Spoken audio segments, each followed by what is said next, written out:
Sony's going to introduce an 8K Pro Video Hybrid camera in 2021, and it's not going to suffer from overheating. But that's not all. We also have some bad news about the Sony a7 IV. Let's get into it.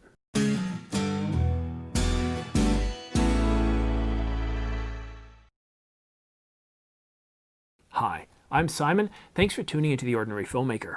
If you're new here, subscribe to get notification of new videos like this one so you don't miss any news, rumors, or tutorials. And don't forget, I'm giving away the Canon EOS R5 full-frame mirrorless camera to one lucky viewer.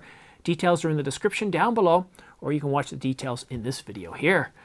All right, so I've got a lot of news to cover here this evening. This has just come out. I was actually in bed getting ready to go to sleep when I got this news item coming from Sony Rumors. The first bit of news is the a7 IV isn't going to be coming out in 2020 as many of us had hoped. That's according to Sony Rumors. The a7 IV will be coming out in 2021. But that's not all. A new flagship E-mount camera is also coming out in 2021 that's going to sit above the Sony A9 Mark II. More on that one later. The rumored specs for the a7 IV include a larger body, a slightly larger body than the a7 III, a new 30 megapixel sensor, and 4K recording up to 60 frames per second without any overheating. It'll get dual card slots between CF Express Type A and UHS card slots. And unlike the Sony a7C, this camera will have a new menu system. I'm still stunned that the a7C won't have the new menu system. I guess it looks like the cripple hammer doesn't just beat up Canon cameras. But back to the a7 IV. It's going to be priced at $24.99, the same price as the Canon R6, and it should be announced in late 2021. $24.99? And it doesn't overheat in 4K 60. Let alone 4K 30, that's got to make some people a little bit interested in that camera. That's quite interesting. That one is really designed to compete right against the Canon EOS R6. But now for the really big news of the evening. The new flagship camera that's going to sit above the A9 Mark II, it's going to have 8K video, a new sensor, and a new menu system.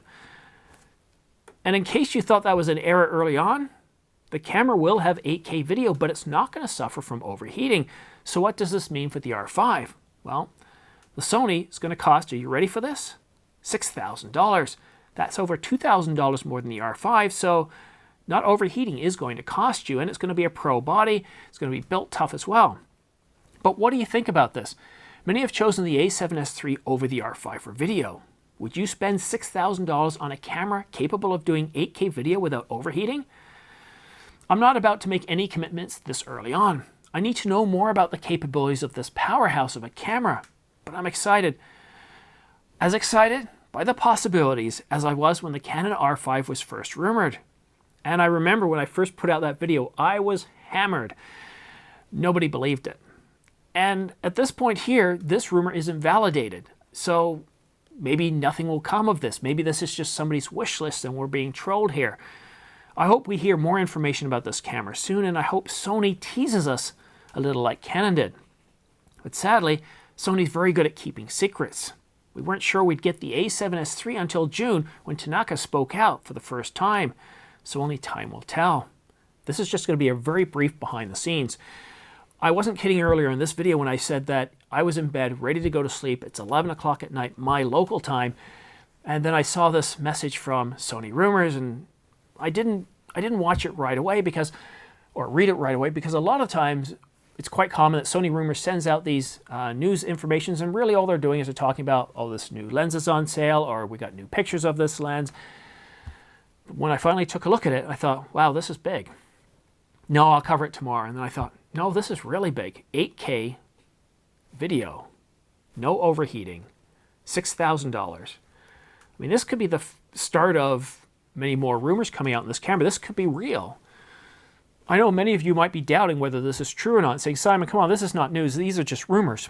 But keep in mind, when a rumor's big enough, it does become news. Look at the R5. When that first came out, it was end of January, around January the 28th this year, and I got hammered for putting it out there. But then a few days later, Canon came out and validated it. Yes, we're going to do a development, or they did the development announcement, and it said 8K video. Then 3 or 4 weeks later, we had some more from Canon Australia, and the Canon marketing machine kept putting out more information. So will we get the same with the Sony? I really don't think so. I think if this is real, it's going to be coming through leaks, because Sony's done a very, very good job of keeping things tight, which is also why I kind of wonder about the credibility of this rumor. The A7S III was so tightly kept a secret that a lot of the rumors, even right up to almost the end, weren't correct. They were wrong in some way, including the sensor size. It ended up being 12 megapixels, and some of the rumors said it was going to be larger, 15 megapixels. It was going to use a quad Bayer filter and many other things that didn't pan out. But this is exciting. I really do hope this is true. This is a very exciting camera. This camera is just $500 cheaper than Canon's flagship camera, the 1DX Mark III, and it can't even approach the rumored specs of this new flagship Sony camera.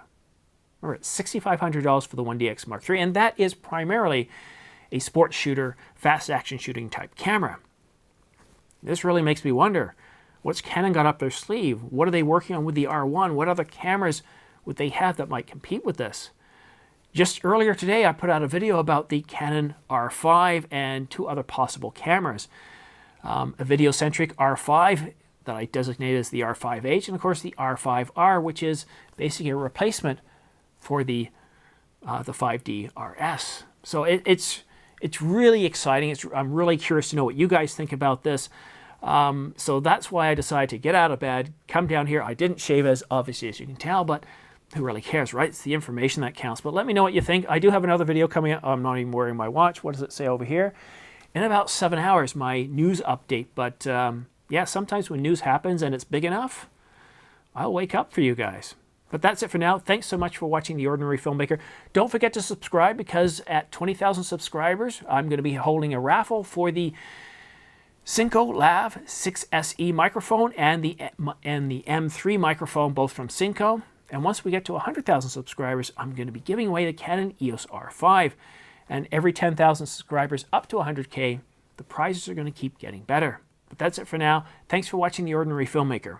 We'll see you again soon.